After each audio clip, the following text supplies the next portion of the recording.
Hello, my name is Debbie. I'm OwlandGatorStitcher. Welcome to Flosstube number 58. Today is Monday, August 28th, 2023. This is a video mainly about cross stitch, sometimes about what I'm reading and watching as well. If you are a new viewer, welcome. I hope that you like what you see and you click on the subscribe button. And if you're a returning viewer, thank you so much for coming back. I really appreciate you watching me every video and leaving comments. It's great to interact with everyone. It's been less than 2 weeks since my last video, which I think is about a record for me. Usually I'm trying to hit the 2-week mark, but sometimes it extends to 3 or 4 weeks. But I wanted to get this video in today. Because I was originally planning to do it later in the week, but I don't think I will be filming later in the week or I will have time to film later in the week because we have a major storm heading our way. So see if I can show you this. So this is, I think she's a tropical storm right now, Idalia. I don't even know how to pronounce it, but this is the trajectory. So this is Florida, and I'm right about there. So I am 50 miles inland, so it may still be hurricane strength winds when it hits us, but we are out of, I'm not in a flood zone or anything like that. And when we've had heavy rainfall in the past, we get lots, like our street turns into a river, but it's a river and it's all flowing downhill, not towards our house. So, obviously we have to be safe and we have to pull everything in and do all of that. But for the most part, we might be inconvenienced by not having electricity and stuff like that. But I don't envision any long-term impacts. We are well prepared. We've got hurricane kits and food and water and flashlights and all, and escape kits, if we do need to leave with, my husband and I with our cats, we're all set. So it's just going to be, I think, Wednesday, a bit of a tough day. And that was when I was originally planning to film. So I thought I'd go ahead and jump on and film this now and upload it before the chaos starts. So since I last saw you, I have had 2 new starts and then stitched on a few other projects. So I'm going to jump in and show you what I have been stitching. So I had a birthday over last week, and so I decided I needed to have a birthday start. This is actually my first birthday start that I ever did because I was a monogamous stitcher for many, many years. And so, you finish a project, you start the next one, doesn't matter when it is. And then over the past couple of years, I've been trying to limit my starts. And so birthday didn't seem to be a good reason to start. It was, more I wanted to jump on a stitch along or something like that. But I decided this year, since I'm not really restricting myself, I said I want a birthday start. So I decided to start my Chatelaine. So this is Holland Springtime Garden Mandala. Got it in the baggie here. I did get a pack from European Cross Stitch, but I chose not to get the MPIs because just the price. I decided to use DMC. There's not variegation in MPIs. I just decided at that price point I was just going to go with DMC. And I also didn't get the Glorianas because I didn't want to wait until they collected all of them. So I'm now on the hunt for Gloriana. I have 2 on their way, and I have another one that I thought I ordered from 123 Stitch, but now they're telling me I got a strange message saying they didn't have it and they would send it. So they didn't cancel my order, but then they said they would send it on a date, which was a date in the past. So we'll see what happens, what they'll be telling me in the future. So anyhow, without further ado, so for European Cross Stitch, I got all the other silks, Sneaky Dyes. I can't remember what the other brands are, as well as all the beads to go with this. So here is my start. So obviously I started in the center and I got in this like nice teal color. And then you can also see this light blue. And then I started the black. Obviously I still need to finish and come around. I will say this is my first Chatelaine, and just even getting ready to go, forget the supplies, but just trying to figure out the chart was a challenge. I purchased a hard copy of the chart because I heard the PDFs were strange. And you can't print out the PDF easily a lot of the time. It depends by pattern. And I don't, unless I'm doing it in Pattern Keeper, which these are not Pattern Keeper compatible. I don't do it on a tablet. To me, the advantage of Pattern Keeper is it hunts for all the symbols and I can easily see where they are. And so if I'm just doing that on a tablet, I might as well just do it on paper. So I bought the paper copy, but it's double-sided, the pattern, which means you can't you can't lay them out, and they're also loose leaf. And because it's, things are in the pattern upside down, like here, you have to be really careful about what is the right side up. And it was, at least on the pattern, I'll show a little piece here. You can see there's some writing on the top of every page. The pages weren't even numbered. So trying to figure out like what's 1, 2, 3, 4, whatever, like all of that was just not there. And it didn't even feel like it was in the pack in the right order. So I ended up making working copies of the pattern, which I normally don't do. Unless like it's Mirabilia and I just can't deal with that gigantic piece of paper. But these are normal, either A4 or 8.5 by 11. And I just made copies of all of them so I could have them one-sided, lay them out on my bed. So there were 16 pages and just started from there. And said, okay, I know everything which is right side up because of the writing at the top. I started laying them out. And then what wasn't making sense was the pages were not matching the cover photo. So, and then I realized, and I'll take this out of the packaging so you can see this better. The cover photo is just taped on. It's a photograph and it's just taped on. Whoever taped it on here didn't tape it on according to the way the pattern goes. It was rotated 90 degrees. So once I figured that out, I just removed it and stuck it back on the way that I wanted it to be. So this is the way that I am stitching it. I can see myself in the end doing it like that because to me, windmills are synonymous with the Netherlands. And so that to me should be what's on top and not a sailboat, which I mean, I know they're a boat. It's a ocean kind, it's on the sea, and I get it. There are boats and all that, but that's, a lot of countries have sea and boats are affiliated with them. But to me, windmills and tulips and Delft pottery, those are the, things that I think about when I think of the Netherlands. So I was excited to get that a start. And then I will say the other issue that I had was that when I started laying them all out, my cats decided this was time to play. One of them stuck herself in the middle of the bed because I had laid them out in the bed, and the other one then went under the covers. It was like, if there could be more chaos getting this set up, I don't know. But anyhow, once I got it all figured out and I numbered my pages and did all of that, I started stitching and had a lot of fun with that and spent 2 days on that. My next new start, this is one I'm sure many of you are familiar with. This is the Fox by, I always get them mixed up, Cottage Garden Samplings. So I am doing 3 on the seasons, 3 on a fabric, but this one I started because I've had it kitted up for a while, and but it's just sort of sitting there, and I used the excuse. So PD Stitcher, Tamara, it was her birthday last week, and so happy birthday, Tamara, belated birthday. And so she was hosting something that she called the Foxy Birthday Sal. And she basically said, just stitch on anything with a fox. It can be a new start. It can be an existing project. Doesn't have to be this one. Just stitch on it for her birthday. And I think she was actually starting this pattern. And I said, I'm going to jump on and join her. She's also had kind of a hard summer, a lot of health issues, which she's recovering from. But, it's sort of one thing after another. And she has 5 kids as well. They're older.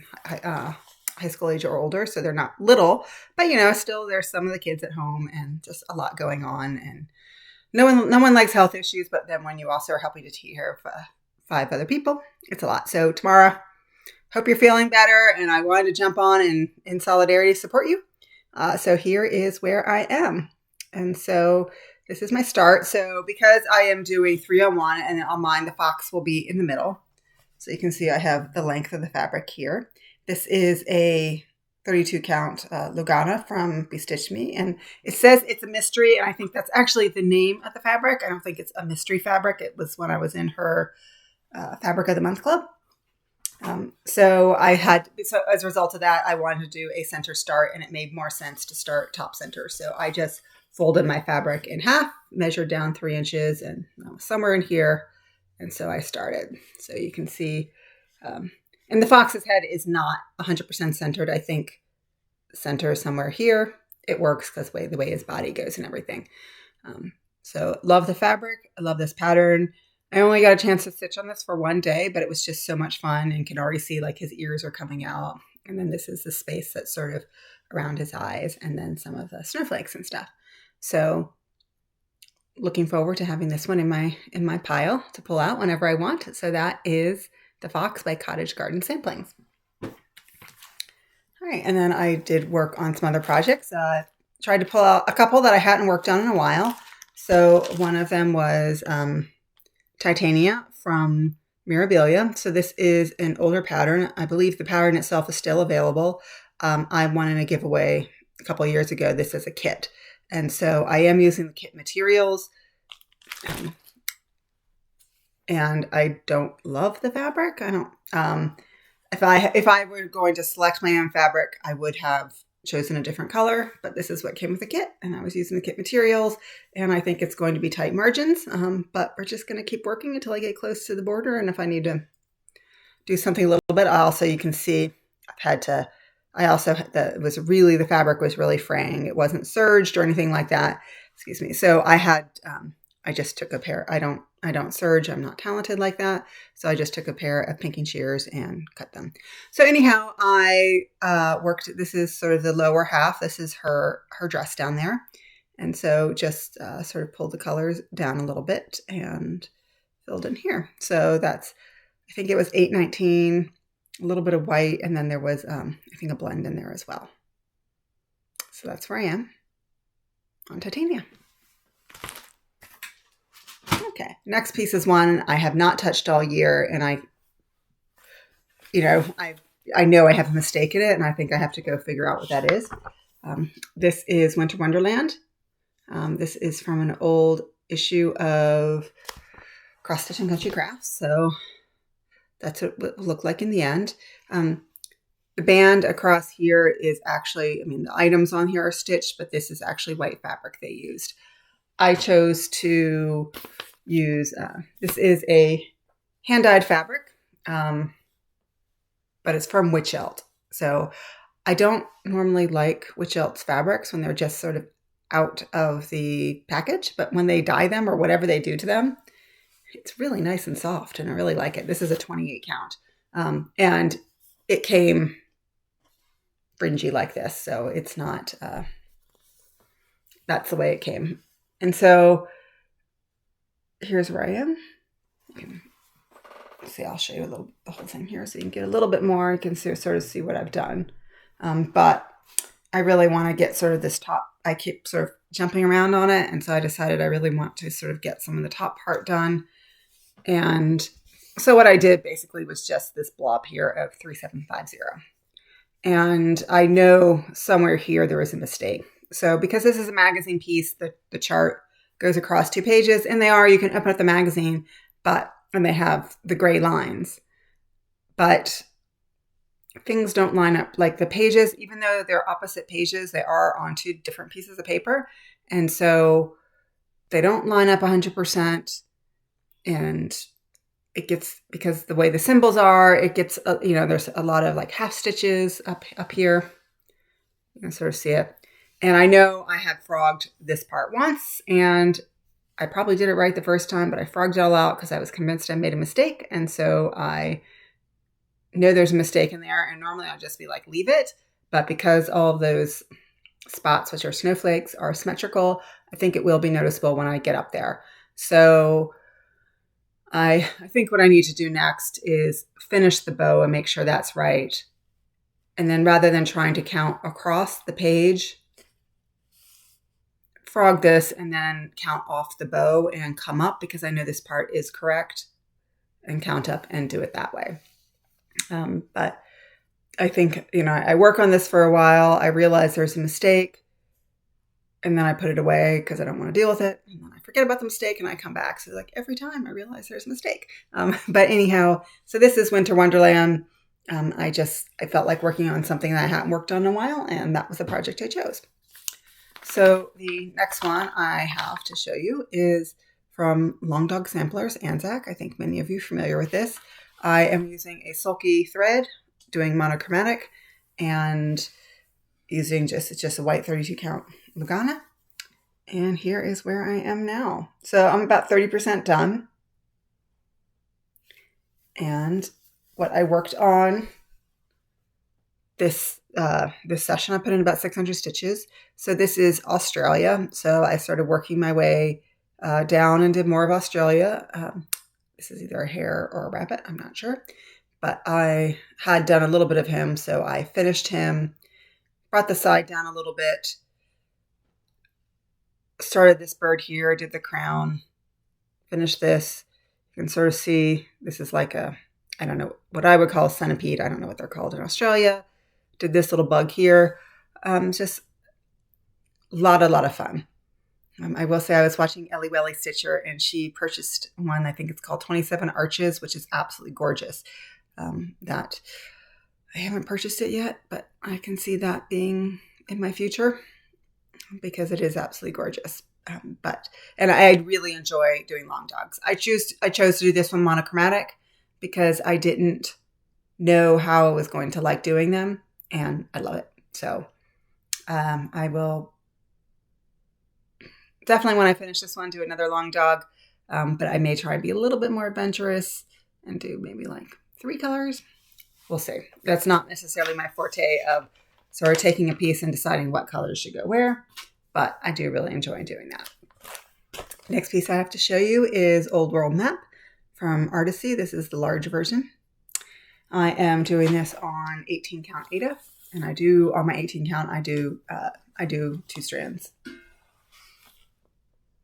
And here's where I am. So I really want to get this pole done. So this half all the way over here is done, and I keep picking colors in here. So basically the latitude and longitude lines are done. And then I just need to work here on what I think is Canada, North America, work on it there. And there's still a little bit that needs to be done down here. And then also I have been pulling in some colors here and just working a little bit over there, which I know is not in this, but sometimes this is so confetti heavy left of what I have to do that sometimes if I just want to do like more than 5 stitches in one color, I'll pick one and do it over here. And then also I've been working on this sort of banner thing up here. This is my oldest project, so I do try to make sure I get stitches in it every month. Okay, next one I have to show you is 3 Dancers. This is from Stitching Jules Designs.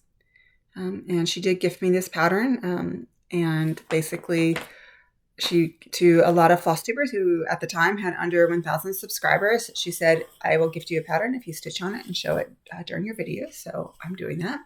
So I pulled it out of the Q-snap. So here is where I am now. So this is a relatively small, this is 18 count. And I think I'm close to 70%. So doing quite well. So I basically this time was filling in here. So got the dancer's legs done, a lot of the background here, part of the dancer's dress here, and then started filling in some of the background here. So just a lot of fun. Love sort of watching the way this is taking shape and just the way, even the background that goes from the oranges to the yellows and just the energy in this. It's been a lot of fun to work on this. And I think I measured it this morning, and I think if I move, I can get the remaining part all in one Q-snap. So that'll be a lot of fun. I love it when I get to that point and can just go at it and not have to worry about, where am I going to move the Q-snap next and do all that. I can just go. I'm having so much fun with that. And if you have been thinking about trying full coverages, but you're not sure they are for you, that's a great, or either that one or anything by Stitching Jules Designs. Most of her full coverages are on the smaller side. That one has, I think, 26,000 stitches. So they're smaller. They are full coverage and you get that image, but you are not getting some of the massive ones like I'm going to show you the next one. So the next one I'm going to show you, this is Magic Study, charted by Heaven and Earth Designs, artwork by Rose Kahn. So I'm up here, like a lot of people. This is the rainbow version, so not the limited edition one. So I do believe this one is still available on the website. And here is where I am. So I sort of attacked this 2 ways. One, I really wanted to get this done. I'm still not 100% sure what this is, if this is a butterfly or if this is a moth or if it is a dragon, because there's lots of dragons throughout the pattern. Wasn't 100% sure. But really, whatever it was, I wanted to get it done because I was sort of had a bunch of ninja stitches in there that just need to be done. And then I also was pulling colors from the lights here and going down. And a lot of this is either white or light 415 or some very pale colors. So these are done as well. So mostly done with this area here. You can still see there are a couple of ninja stitches in there. And then again, because even though this is not a max color, so under 100 colors in this, still there are some confetti stitches and it gets tedious after a while. So I get to the point where I'm like, okay, I'm done with confetti stitching. Where's a color that has a lot left? And so started filling in here. I just love the way that, it was like 915, 917. And just the way those colors, which are sort of like magenta, burgundy, purple, that area sort of blend in with the blues and sort of come up with this other color here. I just love the way that worked out. And then also this color here, I can't remember what number it is, but sort of pulling that in here and it comes here and here as well. So I'd pull out colors that had a lot more stitches and was working on that as well. So this is Magic Study from Heaven and Earth Designs. Next piece I would like to show you is from Mirabilia. And this is my oldest Mirabilia. I originally had plans to get this done by the Mirabilia retreat. That is so not happening because that's in a little over a month and I'm so far away from being done with it. But I have made a lot more progress on it this year than I have in previous years. So here is where I am now. And you can see I haven't pulled it out of the key snap, but you can see what I've done up there. So her skin and torso and that piece of furniture is all done. Now moving on to the dress. This is the bottom. And this is where I worked. So I filled all this in. The gaps are beads, obviously, which I will go back and fill in later. So got all this done, sort of worked a little bit in here, and then obviously came over and worked on that as well. Just love the way that, the way the colors are that, you can feel the fold in the dress. So really, really love this. And this is 32 count Star Sapphire from Witchelt. It is the called for fabric. Normally I would try and get creative, but I tried to get creative with this initially and realized like it wouldn't fit on a fat quarter. And I didn't want to buy a bunch of fat halves to try and, say, oh, is this the right color? So I just ended up ordering what the called for was in a fat half and obviously using the called for colors on this. Sorry, this is just my needle minder. And so really enjoying working on it. So I will continue in September and work in this space and hopefully at least have enough done so I'm not embarrassed when I go to the Mirabilia retreat. I have a number of Mirabilias on the go and a lot of them don't have a lot done. So I'd like to have one that at least maybe half done. I don't know. So the next piece I worked on is the Bald Eagle. So another one from the Cottage Garden sampling series. This is the summer months. And my needle is sticking out at a weird angle in here. I think it just poked in from the back side of the needle minder. So I'm just going to do it like that. All right. So this one I did, the Bald Eagle on, this is the summer one. I am doing the Bald Eagle on this side. So I started over here. I don't intend, I'm not necessarily following chronologically in the months. So I don't think the Bald Eagle for summer, which I think was June. I don't think this was June's, but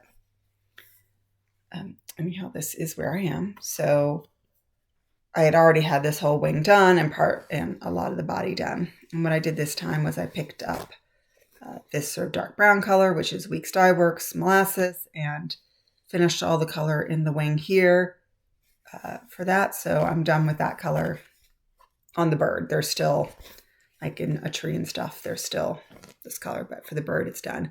And then I came up and worked on his head. So head is mostly done. He does have a flat top, but I still need to do like his beak and his eye and stuff. And then his tail down here, basically whatever of these colors was left on the thread, whatever of these colors was left on the needle, I came in and put them down here, which is why I started a little bit on his tail. But he is looking absolutely gorgeous. Love working on these pieces. She really, it's quite remarkable with her designs. And the last piece I'm going to show you, which I show you every time, is Cats in the Toy Box. Artwork by Leslie Ann Ivory, charted by Heaven and Earth Designs. Folks, I'm getting close. I am at 92%. So here is where I am now. And so I've been working in this because I want to get really close to this Q-snap, because I think if I get close, I can pull it out and have one more move of the Q-snap, and then I can just go to town. And I think once I move that Q-snap, this is my evening stitch, but a lot of times I will start something else during the day and say I want to keep working on it, so I won't work on this, but I can see me just wanting to get this done. So I'm at 92%. That is about 12,000 stitches to go. So really looking forward to it. But this time you can see I did a lot. So I filled in the leg here, the neck of the horse. This, I don't know if you want to call this a bridle, whatever, the reins or whatever here. Sorry about that pause, had a little coughing session. But anyhow, so in this bridle or reins, whatever these are, that there's a lot of confetti stitches in there. Again, this is not max color, but confetti stitches are confetti stitches. I also worked a little bit in the wheel down here, so it's not quite done, but it's getting only a few stitches left in there. So I am looking forward to getting this done. I took this to the Grace Notes fabric stitching retreat, and a number of people there, I know you watch my videos, and they were so excited to see this, and they're like, well, you used to be up here in the corner and now you're down here. And it is very exciting. If you do full coverage, I mean, obviously with any cross stitch, I don't care if it's, a 10 by 10 or, 700 by 900. When you get close to that finish, it's very exciting. And I think with full coverage, especially because you put so much time into it, getting to that point and getting it done is getting close to it. It's so exciting when you get to that point. So really looking forward to getting this to conclusion, certainly by the end of the year. But again, I may be making a push sooner rather than later to get it done before December. So that is Cats in the Toy Box. And that is all the stitching I have to show you. I don't have any haul this video. Again, it's been less than 2 weeks since my last video, and I had so much haul in my last video.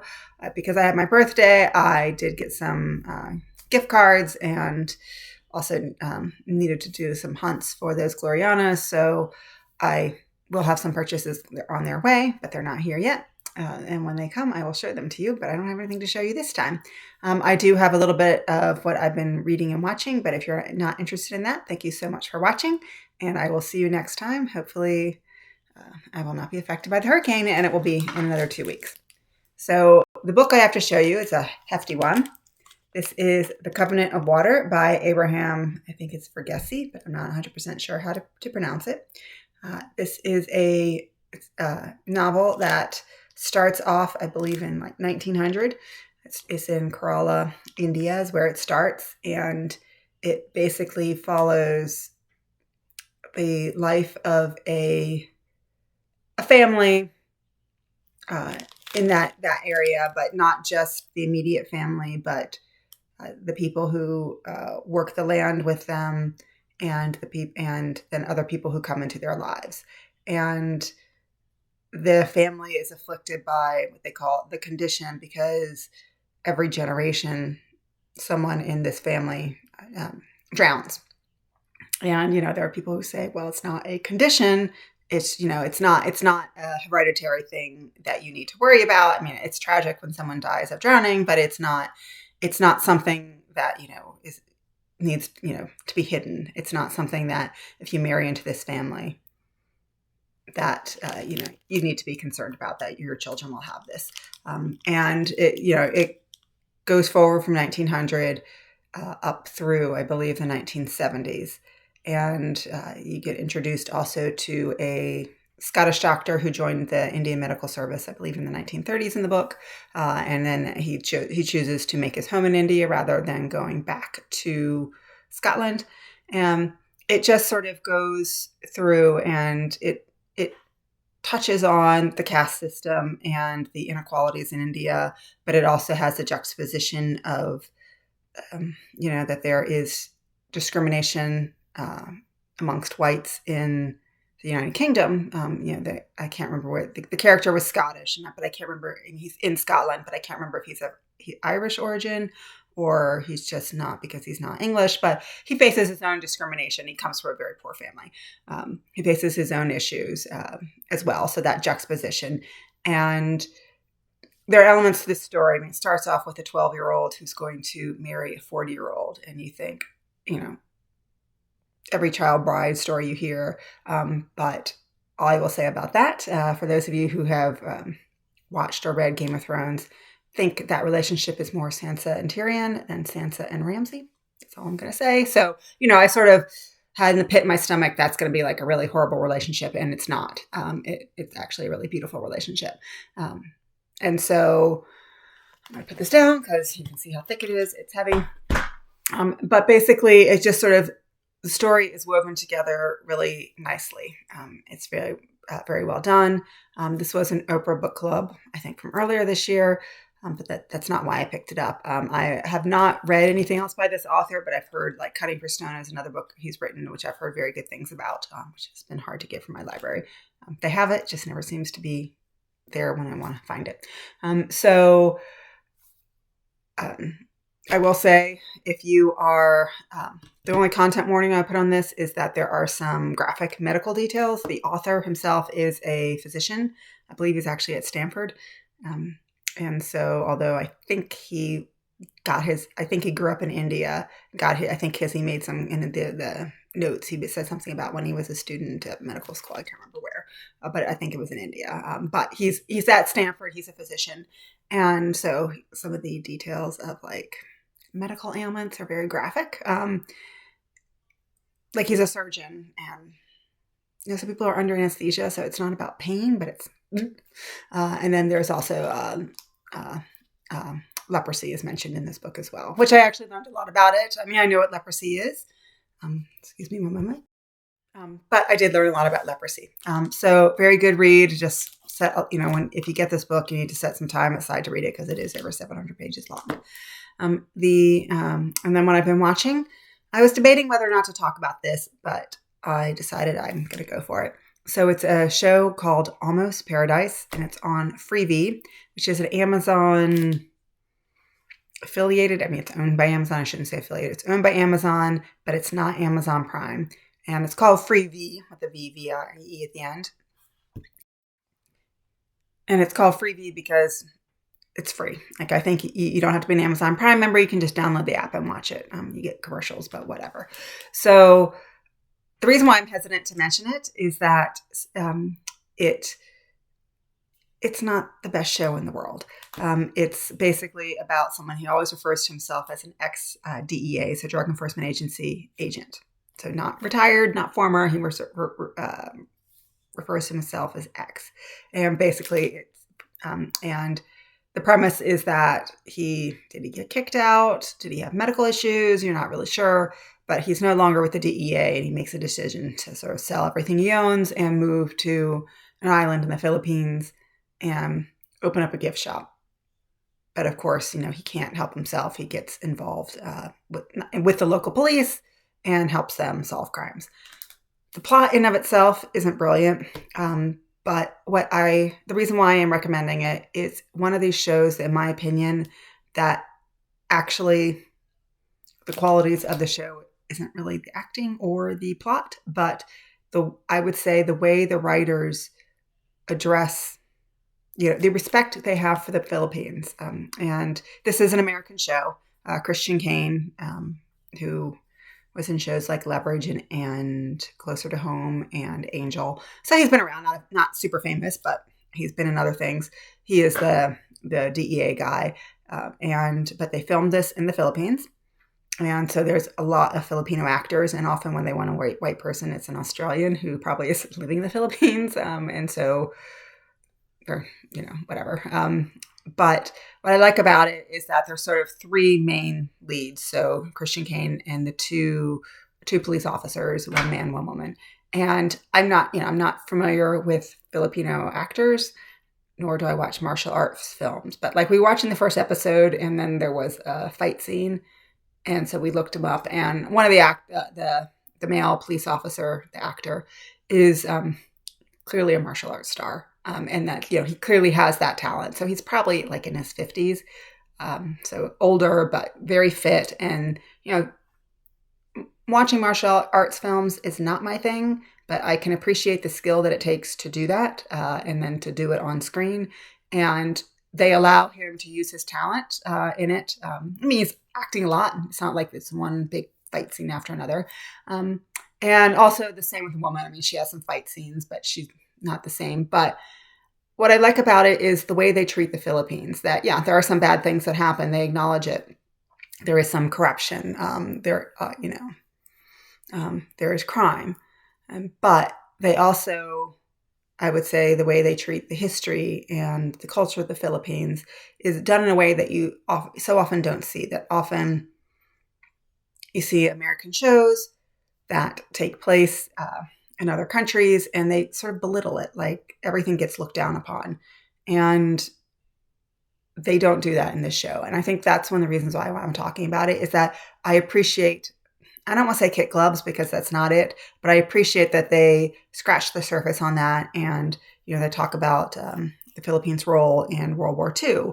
And they talk about some of the rich culture the Philippines has and how that has influenced the important role of family and all of that. And it's really refreshing to see that. I really appreciate it. I have no personal ties to the Philippines. I am not of Filipino descent or have any family members who are.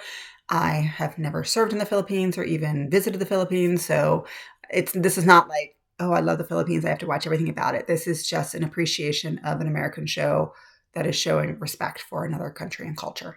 So that is all I have for you today. So if you are like me and in North Florida, or even on the coastal Atlantic in Georgia, North Carolina, South Carolina, please stay safe because Adalia is coming.